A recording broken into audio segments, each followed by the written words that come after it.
Supreme Mobiles in Samsung Days 24-month no cost EMI up to 12,000 upgrade offer. திரு கருண் ராமன் அவர்கள் கேள்விகள் அனுப்பியிருக்காங்க. உங்களை வணங்குகின்றேன். Do you accept people from the LGBTQAI community in your ashram? What is your opinion on same-sex marriage? Are there transgender devotees at your ashram? Will we ever get to know where Kailasam is located? What is your advice to the youth of India? I'll try to, because you put the questions in English, I'll answer in English itself. Karun Raman, first I bow down to you, my respects to you. This idea about the LGBTQ genders is elaborately explained in Sanatana Hindu Dharma. First thing, gender is not 3, it is actually 11. The Sanatana Hindu Dharma has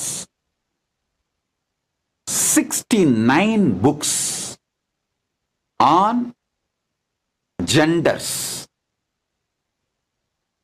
பாலின அறிவியலை பற்றி 69 புத்தகங்கள் சனாதன இந்து தர்மத்திலே காண கிடைக்கின்றது. இந்த 69, the 69 books elaborately describes about this 4 level: body, mind, emotion, being. In this 4 level, how male, female, different permutation combinations happen, and this evolves into 11 genders.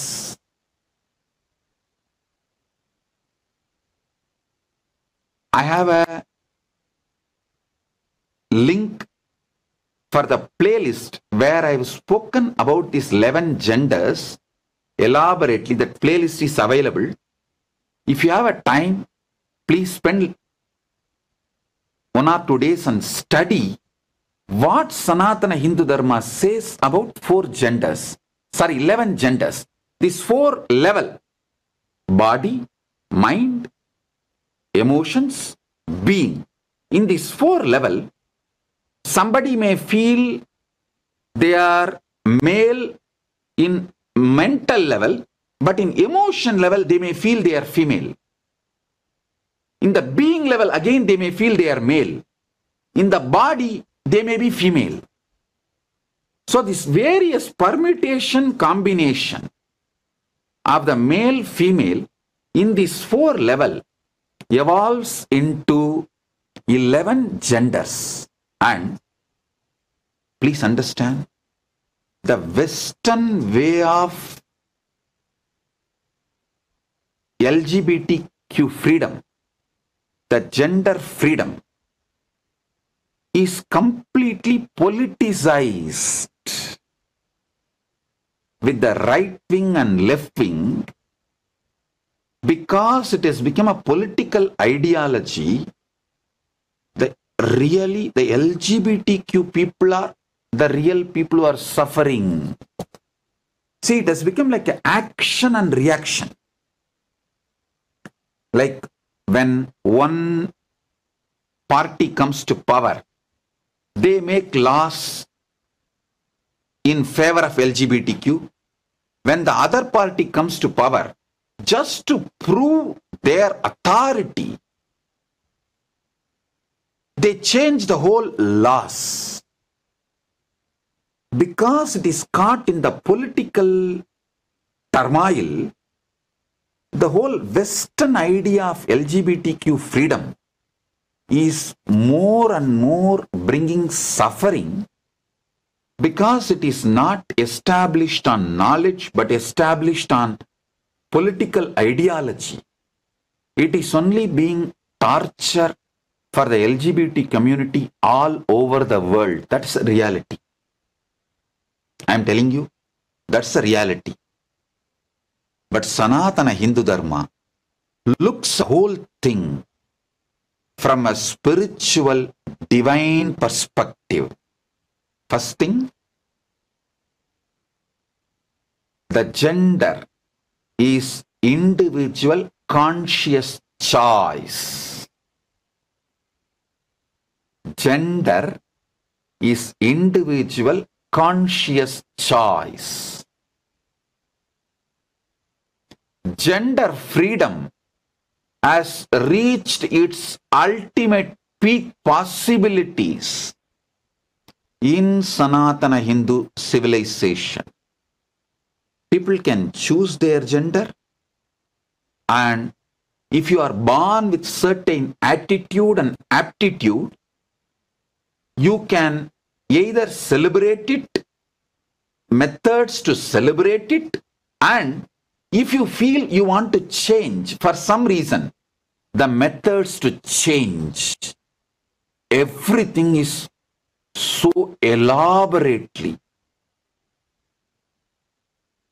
documented, made available, was a practical lifestyle in Sanatana Hindu ecosystems in those days. We have a large collection of scriptures. Actually, all these scriptures I already incorporated into Ask Nityananda, and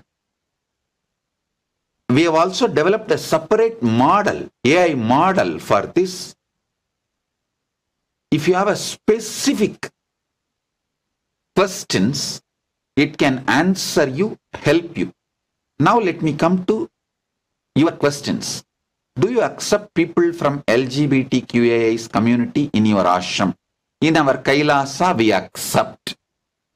In Kailasa, we accept. And there is no such thing as gender difference or making any decision based on somebody's gender. Same way, the person is given full freedom, knowledge and responsibility and freedom, all the three, to make informed choice about their gender. Actually, for next 20-30 years, people are going to decide which gender they want to live, how many years. They will even choose 3-4 years, they will live with one gender, and then after 3-4 years, they may just change the gender. That's the way the world is going to be. But in Sanatana Hindu Dharma, this was lifestyle. In our Puranas, elaborate documentations are available how the rishis, rishikas changed their gender for certain time, and then they were came back to the same gender they were in. Like Arjuna, 1 year he changed his gender and he came back after 1 year back to his original gender. Sikandini, she chose certain gender and lived with that gender as throughout her life. So all permutation, combination with knowledge, responsibility, freedom was provided in Sanatana Hindu Dharma. Kailasa follows same principles of Sanatana Hindu Dharma. And your opinion, you are asking me my opinion on same-sex marriage. Be very clear. In Kailasa, we follow what Manuvadi Dharma Shastras, what Sanatana Hindu Dharma says as the principle. So as per Sanatana Hindu Dharma Shastras, same-sex marriage was there. So it is allowed. And are there you are asking next question, are there transgender devotees at your ashram? Yes, there are. And the fourth question, will we ever get to know where Kailasam is located? Yes, sure. Sure, as I said, we have more than one sovereign land. One is near Oceania. One is near Africa. One is near Andean region. like Ecuador and those country regions. And we do have some autonomous territories. And I do travel to different these locations to manage the construction or conduct programs. And surely we will be opening the Kailasa soon for the visitors. See, we have already opened for those who want to come and settle down full time, like sannyasis or yoginis or yogis. Those who want to settle down full time, for them we have already opened. And for the visitors, very soon we will open and receive the visitors. And your fifth question, what is your advice to the youth of India?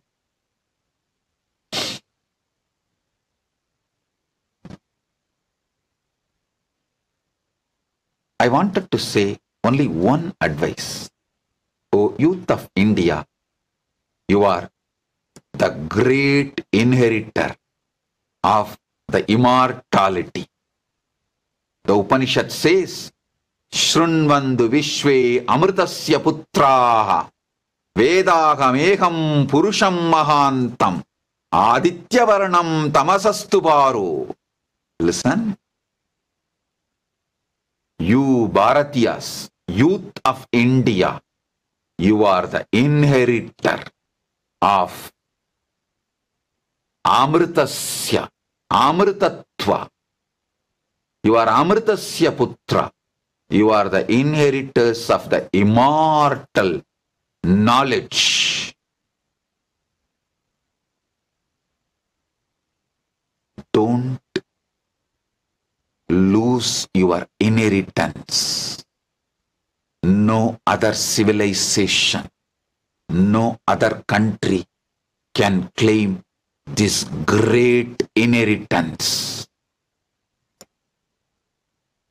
Shrunvandu Vishwe Amritasya Putraha.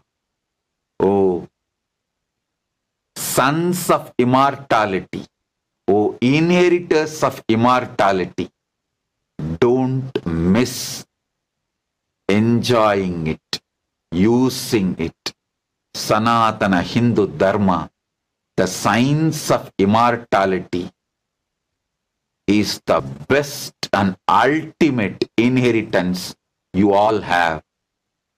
Live it, celebrate it, love it, enjoy it, radiate it. This is all I can say as my advice to youth of India. Thank you. அடுத்ததாக காஜல் பசுபதி அம்மா அவர்கள் கேள்வி அனுப்பியிருக்கிறீர்கள். காஜல் பசுபதி அம்மா அவர்கள், வணக்கம். உங்கள் பேரில் நிறைய அவதூறுகள், சர்ச்சை வருவது, காவல்துறை உங்களை ரீச் பண்ணவே முடியலைன்னு சொல்றாங்க. இந்த அவதூறுகளுக்கு முற்றுப்புள்ளி வைக்க நீங்களே ஏன் அவங்க முன்னாடி வந்து உங்கள் தரிசனம் தரக்கூடாது? அம்மா, இந்த அவதூறுகள் எல்லாமே பொய். காவல்துறை எந்த விதத்திலும், எந்த நாட்டின் காவல்துறையும் என்னை தேடவில்லை. அது என்னை தேடுவதாக சொல்லப்படுவதும் பொய். இன்டர்போல் ரொம்ப தெளிவா சொல்லியிருக்கு. என் மீது எந்த குற்றச்சாட்டும் இல்லை. நான் தேடப்படும் நபரும் இல்லை. எந்த நாட்டின் காவல்துறையாலும் தேடப்படும் நபர் அல்ல. என்னுடைய மனித உரிமைகள் பாதிக்கப்பட்டு தாக்கப்பட்ட persecuted person, not fugitive or accused என்பதை இன்டர்போல் தெளிவா டிக்ளேர் பண்ணியிருக்காங்க. அந்த டாக்குமெண்ட் வேணா ப்ரொஜெக்ட் பண்றேன் பாருங்க. எந்த கோர்ட்டாலும் எந்த நாட்டின் காவல்துறையாலும் தேடப்படும் நபர் அல்ல. நான் லீகலாவோ அல்லது எந்த விதத்திலும் ஜுடிஷியலாவோ அப்ஸ்காண்டிங் பர்சனோ அல்லது தேடப்படும் நபரோ ஃபியூஜிட்டிவ் பர்சனோ கிடையாது. அதனால நான் தேடப்படும் நபர், அப்ஸ்காண்டிங் பர்சன், ஃபியூஜிட்டிவ்னு சொல்றதெல்லாம் மீடியா சொல்லுகின்ற பொய். நான் எந்த காவல்துறை முன்னாடி வந்து ஆஜராகணும்? ஏன்னா எந்த காவல்துறையும் என்ன தேடல. அதனால இந்த ஃபுல் டாக்குமெண்ட்டை ப்ரொஜெக்ட் பண்ணுங்கப்பா. இன்டர்போல் வந்து மிக தெளிவாக இதை சொல்லிவிட்டது. இந்த ஃபுல் டாக்குமெண்ட் உங்களுக்கு இப்போ ப்ரொஜெக்ட் பண்றேன். அந்த லிங்க்கும் ப்ரொஜெக்ட் பண்ணுங்கப்பா. ப்ரொஜெக்ட் பண்றேன். நான் தேடப்படும் நபராக, குற்றம் சாட்டப்பட்ட நபராக, அப்ஸ்காண்டிங் பர்சனாக, ஃபியூஜிட்டிவ் என்றெல்லாம் சொல்வது ஊடகங்கள் பரப்பும் பொய் வதந்தி. இதில் எந்த உண்மையும் இல்லை என்பதனால் எந்த காவல்துறை முன்னாலும் நான் தரிசனம் தர வேண்டிய தேவை இல்லை. ஏனென்றால் அவர்கள் தேடவும் இல்லை. வேற ஆன்லைன்ல தரிசனம் வேணும்னா யார் வேண்டுமானாலும் வாருங்கள், தரிசனம் அளிக்கின்றேன். தேவையில்லாத பொழுது அவர்கள் முன்னாடி தரிசனம் தர வேண்டிய அவசியம் என்ன இருக்கின்றது? இதுதான் உங்களுடைய கேள்விக்கு பதில். வணக்கம். அடுத்ததாக கதம்பம் மீனா அவர்கள் கேள்வி அனுப்பியிருக்கீங்க. வணக்கம் சுவாமிஜி, நான் உங்களை திருவண்ணாமலை கிரிவலம் வரும் பொழுது உங்களுடைய ஆசிரமத்திற்கு ஆசீர்வாதம் வாங்கி இருக்கின்றோம். ஆனால் இப்போ உங்களை பார்க்க வேண்டும், உங்களிடம் ஆசீர்வாதம் வாங்க வேண்டும் என்றால் அது முடியாத காரியமாக இருக்கின்றது. ஏன் நீங்கள் திருவண்ணாமலை உங்கள் ஆசிரமத்திற்கு எப்போது வருவீர்கள்? அதற்கான வாய்ப்பு இருக்கிறதா? அம்மா, இப்போதைக்கு நான் திருவண்ணாமலை ஆசிரமத்திற்கு வருவதற்கான வாய்ப்பு இல்லை. ஏன்னா இந்த கைலாயத்தை கட்டமைக்கின்ற திருப்பணிகள் அதிகமாக இருப்பதனால், அதை செய்ய வேண்டிய தருணம் இது என்பதனால் இப்பொழுதைக்கு வருவதற்கான வாய்ப்பு இல்லை. உங்களுடைய அடுத்த கேள்வி, சுவாமிஜி 2000 உலகம் அழிந்துவிடும் அப்படின்னு சொன்னாங்க. ஆனால் அதுக்கு பிறகும் 25 வருஷம் ஆச்சு. ஆனால் ஒவ்வொரு செயலில் ஒவ்வொரு விதத்தில் கொஞ்சம் கொஞ்சமாக உலகம் அழிஞ்சிட்டு தான் இருக்கு. நிறைய இழப்புகள். இப்ப கூட பாகிஸ்தான் இந்தியா பிரச்சனை போயிட்டு இருக்கு. உலகம் அழிஞ்சிருவோம்னு சொன்னாங்க. உலகம் அழிந்து விடுமா? அது பற்றி நீங்கள் சொல்ல முடியுமா? உலகம் அழிஞ்சிருமா? அது பற்றி உங்களுடைய கருத்து நீங்கள் சொல்ல முடியுமான்னு கேட்குறீங்க. ஆழ்ந்து கேளுங்க.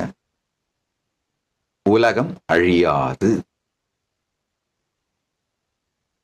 இந்த பிரபஞ்சம் வேறு வேறு நிலைகளில்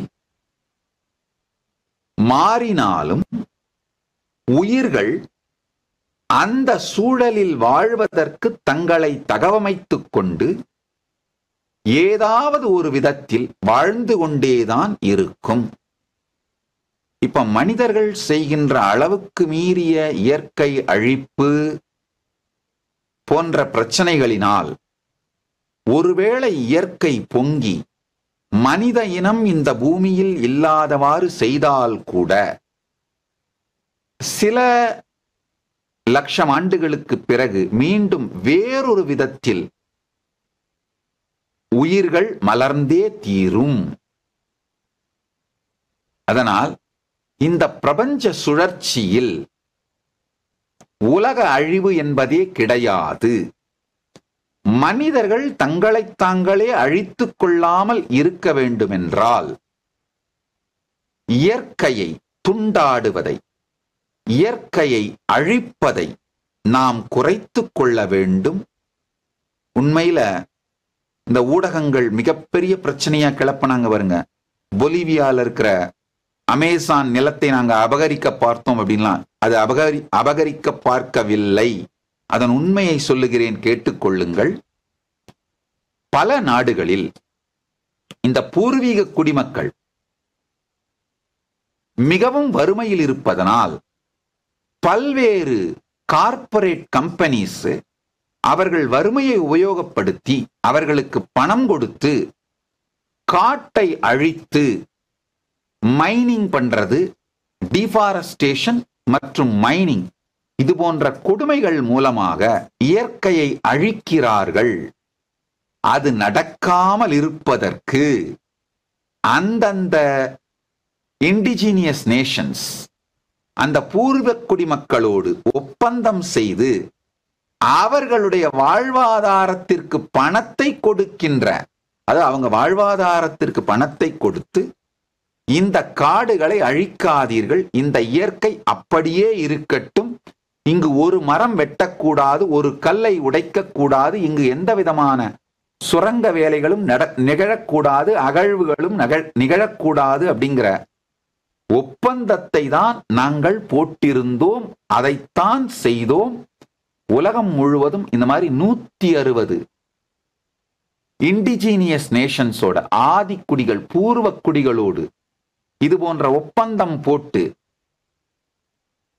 இதுவரை 20 லட்சம் ஹெக்டேர் நிலத்தை நாங்கள் இயற்கை எவ்வாறு இருக்கிறதோ அவ்வாறே பாதுகாக்கின்றோம். கைலாசத்திற்குள், எந்த கைலாசத்திற்குள்ளும் மரத்தை வெட்டுவது கிரிமினல் குற்றம். மரத்தை வெட்டுவது கிரிமினல் குற்றம். மரங்களுக்கு மனிதர்களைப் போலவே வாழ்வுரிமை அளித்திருக்கின்றோம். Trees and the natural forest residing animals, இயற்கை காட்டிலே வாழுகின்ற மிருகங்களுக்கும் வாழ்வுரிமை, பீயிங் ஸ்டேட்டஸ் கொடுத்திருக்கோம். கைலாசம் உலகம் முழுக்க இருக்கிற எந்த கைலாசத்தின் நிலப்பகுதியிலும் எந்த இயற்கை அழிப்பும் நிகழாது. இப்போ இந்த பொலிவியால நாங்க நிலத்தை அபகரிச்சிட்டோன்னு ரொம்ப வேகமா கூவன ஊடகங்கள் ஒரு மிகப்பெரிய உண்மையை மறைத்தார்கள். 25 ஆண்டுகளாக இந்த பல்வேறு பூர்வக்குடிகளுக்கு நாங்கள் வருடா வருடம் அவர்கள் வாழ்வாதாரத்திற்கு பணம் கொடுத்து கொண்டிருக்கின்றோம். இது போன்ற ஒப்பந்தங்கள் மூலமாக இதுவரை ஒரு பூர்வக்குடி நிலத்தில் கூட ஒரு மரத்தை கூட நாங்கள் வெட்டியதில்லை. கோடிக்கணக்கான மில்லியன்ஸ் ஆஃப் டாலர்ஸ் இது மாதிரி எல்லாருக்கும் நாங்க அவர்கள் வாழ்வாதாரத்திற்காக கொடுத்திருக்கோம். இந்த ஒப்பந்தத்தின் மூலமாக நாங்க என்ன முடிவு பண்றோம்னா, என்ன சாதிக்கிறோம்னா, அந்த இயற்கை அப்படியே பாதுகாக்கப்பட வேண்டும். அதன் மூலமாக பூமி வெப்பமடைவது தவிர்க்கப்பட்டு பூமி பாதுகாக்கப்பட வேண்டும். இந்த மிக உயர்ந்த நோக்கத்திற்காக 25 ஆண்டுகளாக நாங்கள் செய்து கொண்டிருக்கும் சேவையை ஊடகம் கொச்சைப்படுத்தி, எங்களை அவமானப்படுத்தி, எங்களை தாக்கி. இன்னொரு விஷயமும் சொல்றேன், இந்த கார்ப்பரேட் கம்பெனிஸ் டிஃபாரஸ்ட் பண்ணி இந்த காடுகளை அழித்து மரங்களை விற்கின்ற, சுரங்கங்கள் அமைத்து தங்கத்தை வெளியில் எடுக்கிறது, மற்ற மினரல்ஸ் வெளியில் எடுக்கின்ற இந்த கார்ப்பரேட் கம்பெனிஸ் தான் ஊடகங்களுக்கு பணம் கொடுத்து இந்த அவதூறு பிரச்சாரத்தை செய்ய வைத்தார்கள். செய்ய வைத்து சட்டவிரோதமாக எங்களுடைய ஒரு நிலப்பரப்பிலிருந்து நாங்க ட்ரீட்டி மூலமா சைன் பண்ணி எங்களுக்கு அட்டானமஸ் ஜோனா அளிக்கப்பட்ட ஒரு நிலப்பரப்பிலிருந்து எங்களை வெளியேற்றினார்கள். நல்லா புரிஞ்சுக்கோங்கம்மா. ஊடகங்கள் என்ன சொன்னாங்கன்னா, அந்த நிலப்பரப்பை அபகரிக்கின்றோம், அந்த இடத்துல 3 லட்சம் பேர் வாழற பூர்வக்குடிகள் இருக்கிற இடத்துல 3 சன்னியாசிகளை அனுப்பி அங்கு அன்னதானம், யோகா வகுப்புகள் போன்ற சேவைகள் செய்யறோம். 3 சன்னியாசி போய் 3 லட்சம் பூர்வக்குடிகள் இருக்கிற நிலத்தை அபகரிச்சிட முடியுமா? என்ன முட்டாள்தனத்தின் உச்சமான பொய் பிரச்சாரம் இது! அந்த மொத்த தாக்குதல் எவ்வாறு அது நிகழ்த்தப்பட்டது, ஏன் நிகழ்த்தப்பட்டது, என்ன நாங்கள் செய்து கொண்டிருக்கின்றோம்ன்ற உண்மை முழுவதையும் உங்களுக்கு இந்த டாக்குமெண்ட் மூலமா பிரசன்ட் பண்றேன். நீங்க படிச்சு பாருங்க. பூமியை மனிதர்கள் அழித்து விடாமல் இருக்க, மனிதகுலம் தன்னைத்தானே அழித்து தற்கொலை செய்து கொள்ளாமல் இருக்க, மனிதகுலம் தற்கொலை செய்து கொள்வதை தடுப்பதற்காகத்தான் உலகம் முழுவதும் பூர்வக்குடிகளோடு ஒப்பந்தங்கள் செய்து கொண்டு அவர்கள் வாழ்வாதாரத்திற்கு தேவையான பணத்தை வருடா வருடம் அளித்து இயற்கையை அழித்து விடாமல் பாதுகாக்கும் செயலை 25 ஆண்டுகளாக செய்து கொண்டிருக்கின்றோம், இன்னமும் செய்கின்றோம், இனியும் செய்வோம். ஏன்னா இந்த ட்ரீட்டி சட்டவிரோதமானது அல்ல. எங்க மீது நடத்தப்பட்ட தாக்குதல் தான் சட்டவிரோதமானது. அதனாலதான் எந்த கோர்ட்லையும் போலீஸ்டையும் வழக்கு தொடுக்க முடியவில்லை. எங்களை தாக்கியவர்களால் வழக்கு தொடுக்க முடியவில்லை. சட்டவிரோதமா எங்களை துரத்தினார்களே தவிர வழக்கு தொடுக்க முடியவில்லை. கோர்ட்ல போய் நீதிமன்றத்தில் நாங்கள் வெற்றி அடைந்திருக்கின்றோம். அந்த ட்ரீட்டி ஒப்பந்தங்கள் இட்டுக்கொண்ட பூர்வ குடிமக்கள் நாங்கள் அங்கு வேண்டும் என்று நினைக்கின்றார்கள், நாங்கள் அங்கு இருக்க வேண்டும் என்று நினைக்கின்றார்கள். எங்கள் மூலமாக அவர்களுக்கு வருகின்ற வருமானம் மற்றும் சேவைகள் அவர்களுக்கு வேண்டும் என்று நினைக்கின்றார்கள். இதுதான் உண்மை. ஆனால் உலகத்தை அழித்தே தீர வேண்டும் என்று நினைக்கின்ற அரக்கர்கள், நன்றாக புரிந்து கொள்ளுங்கள். ஆசூர அப்படின்ற வார்த்தைக்கு என்ன அர்த்தம்னா, தன்னுடைய சுய இன்பத்திற்காக, சுயலாபத்திற்காக, சுயநலத்திற்காக, தன் வாழ்க்கைக்காகவும் தன் வாழ்க்கையின் வசதிகளுக்காகவும் யாருடைய வாழ்க்கையை வேண்டுமானாலும் அழிப்பது, எந்த அளவுக்கு வேண்டுமானாலும் இயற்கையை சீரழிப்பது அப்படின்ற செயல்களில் இறங்குபவர்கள் தான் ஆசூராகா. அசுர அப்படின்ற வார்த்தைக்கு அதான் அர்த்தம். இந்த அசுரத்தன்மை நிறைந்த அரக்கர்கள் பூமியை அழித்தே ஆக வேண்டும், இயற்கையை அழித்தே ஆக வேண்டும் என்று நினைப்பவர்கள் அந்த இடத்திலிருந்து, பூர்வ குடிமக்கள் எங்களுக்கு அளித்த இடத்திலிருந்து, நாங்கள் பாதுகாத்து கொண்டிருந்த அந்த இயற்கை காடுகள், இயற்கையை எவ்வாறு இருந்ததோ அவ்வாறே பாதுகாத்து கொண்டிருந்த, நாங்கள் சமூக சேவைகள் செய்து கொண்டிருந்த இடத்திலிருந்து எங்களை விரட்டினார்கள், சட்டவிரோதமாக விரட்டினார்கள். ஆனால் நீதிமன்றத்தில் நாங்கள் வெற்றி பெற்று மீண்டும் அந்த இடங்களில் நாங்களே இருக்கின்றோம். அந்த சேவைகள் தொடர்ந்து நிகழ்கின்றன. இது யாராலும் தடுக்க முடியாது. ஊடகங்கள் கொஞ்சம் சத்தம் வேணா போடலாமே தவிர சத்தியத்தை அவர்கள் மறைத்துவிட இயலாது. அதனால உலகம் அழியாது. மனித இனம் தன்னைத்தானே அழித்துக் கொள்ளாமல் பார்த்து கொள்ள வேண்டியது மனித இனத்தினுடைய பொறுப்பு. இதுதான் நீங்க கேட்ட கேள்விக்கு விடைங்கம்மா. நன்றி. Supreme Mobiles in Samsung Days 24-month no cost EMI up to 12,000 upgrade offer.